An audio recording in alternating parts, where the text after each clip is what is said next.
iddoo jireenyaa ooluudhaaf jireenya siigigi abbaa qabeenyaarra dhaladhu yookaan itti sigi jedhanii odeessu baay'een waan beekumsa isaanii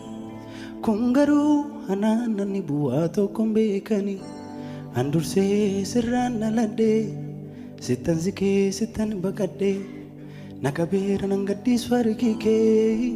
amansiisaadha jaalalligee kanaaf waan lafaan ofi madaalu